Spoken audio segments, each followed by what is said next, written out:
Discussion about governing the ungovernable. Having ruled out factors such as security and terrorism, inflows of foreign assistance, preference for military rule, external economic environment, and diversion of public expenditure towards defense, which may have all played some role but were not the principal determinant of the poor performance. We turn our attention to the institutions of governance. There is by now a great deal of theoretical literature and empirical evidence that point us in this direction. The principal argument of this study is that the intermediation process through which good economic policies are translated into rise in incomes and equitable distribution of benefits involves the institutions of governance. It is the quality, robustness, and responsiveness of these institutions through which the implementation of social and economic policies takes place. The principal institutions of governance comprise the judiciary necessary for the protection of property rights and the enforcement of contracts, the legislature which prescribes laws and the regulatory framework, and the executive which makes policies and supplies public goods and services. If the access to the institutions of governance for common citizens is difficult, time consuming, and expensive, the benefits from growth are distributed unevenly for the gainers are only those who enjoy preferential access to these institutions. The Human Development in South Asia reports of 1995 and 2005 lay bare the incidences of unequal access due to poor governance. South Asia presents a fascinating combination of many contradictions. It has governments that are high on governing and low on serving. It has parliaments that are elected by the poor but aid the rich, and a society that asserts the rights of some but perpetuates exclusion for others.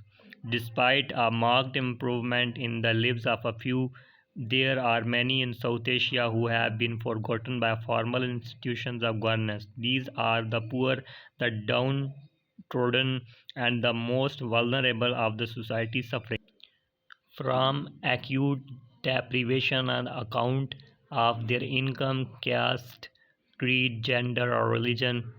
Their fortunes have not moved with those of the privileged few, and this in itself is a deprivation of a depressing nature. Human Development South Asia Report 1999. Governance constitutes for ordinary people a daily struggle for survival and dignity. Ordinary people are too often humiliated at the hands of public institutions. For them, lack of good governance means police brutality, corruption in accessing basic public services, ghost schools, teachers, absenteeism, missing medicines, high cost of and low access to justice, criminalization of politics, and lack of social justice. These are just a few manifestations of the crisis of governance. Human Development in South Asia Report 2005. It must be conceded that there is no definition or conclusive definition of governance. I use for the purpose of this study the World Bank definition set out in WDR 2017, discussed later on in this chapter. The link between institutions and economic and social development is through investment.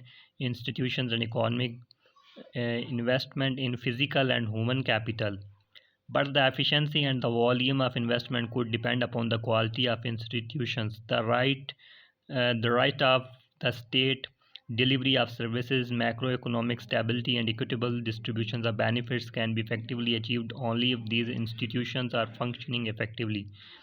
Mancur Olson, 1998, were among the earlier scholars who demonstrated the link between governance capacity, institutions, and economic growth. Their principal argument was that countries with unstable governance make economic agents act under uncertain conditions, determining weak property rights and enforcement and protection, and therefore fail in attempting to activate a constant growth process. Property rights protection are an essential ingredient for private sector investment and therefore overall economic growth. However, in a situation of political, economic, and legal uncertainty, the risk perceptions of investors is heightened.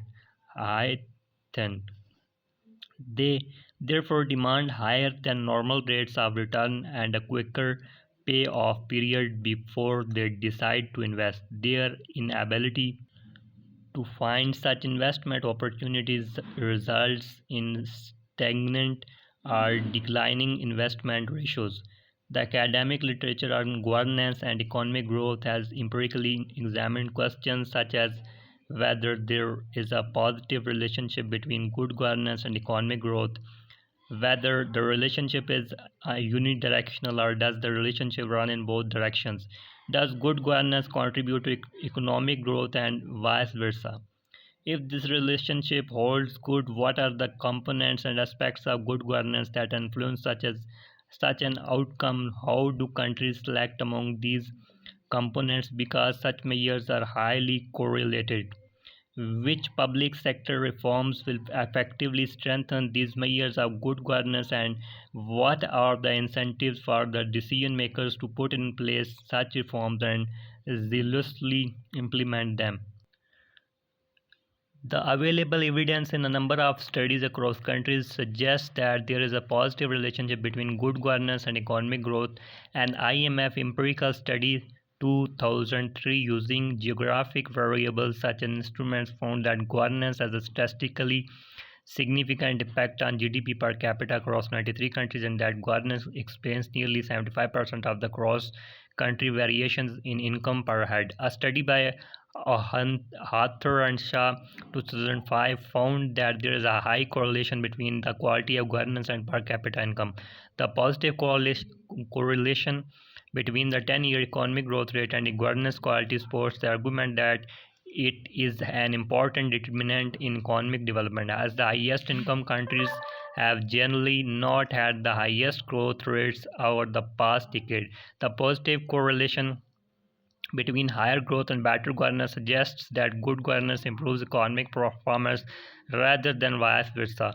Kaufman and Carey 2002 found direct causal effect from better governance to higher per capita income across countries in relation to 175 countries for the period 2000 to 2001. Negative causal effect is also found from poor governance in relation to per capita income, implying that improvements in governance are unlikely to occur merely as a consequence of development. The simple correlation coefficient between per capita income and the quality of governance is significantly positive, as the strong positive effects of governance dominate the correlation result. Using the technique of non-sample information out of sample technique through the unobserved component model, the authors do not find any positive feedback from higher income to better governance outcome. See Kaufman and Carey 2002. Barrow has reported that better maintenance of the rule of law and political stability affect income growth. Barrow 1991. Dollar and Carey found that the rule of law indicators positively and significantly correlated with the growth in per capita incomes of the poorest quintile. They concluded that greater rule of law may be associated with a greater share of growth according to the lowest 20% of the population. Share of growth according to the lowest 20% of the population. Chong and Gersten discovered that political stability and the rule of law have a negative and significant relation with inequality as measured by the Gini coefficient. Carey analysis led him to conclude that the rule of law and accountability are both positively correlated with growth and distributional changes, while openness to international trade has a positive correlation with growth and poverty. Reducing shifts in income, Kemeny argues that poor reforms cannot have the intended impact unless there are significant changes in the institutions of governance. Cross Country studies by Morrow 1995 and Knack and Kiefer 1995 have demonstrated that political instability, corruption, a poor quality of bureaucracy, and absence of the rule of law and the risk of expropriation are strongly correlated with lower investment and growth rates. In response to the critique of these studies by Khan 2002, the relationship between governance and growth for a set limited only to developing countries was tested, and it was concluded that governance caused growth remained statistically significant. The exclusion of East Asian countries from the sample maintained the statistical significance but weakened the results. Having made some tangible progress in meeting the Millennium Development Goal of halving the incidence of poverty between 1990 and 2015, attention is now focused on inequality and the concentration of income. There is a popular feeling that the slowdown in economic growth and rising unemployment, particularly among the youth and advanced countries, can be traced to rising inequality and concentration of income in the hands of a few. This issue no longer remains confined to academic discussion but is now at the forefront of political dialogue and electoral debates in both advanced and developing countries. The analysis of factors behind the global recession of 2008 and its lingering aftermath received a jolt from the seminal volume by Thomas Piketty. He demonstrated that in contemporary market economics,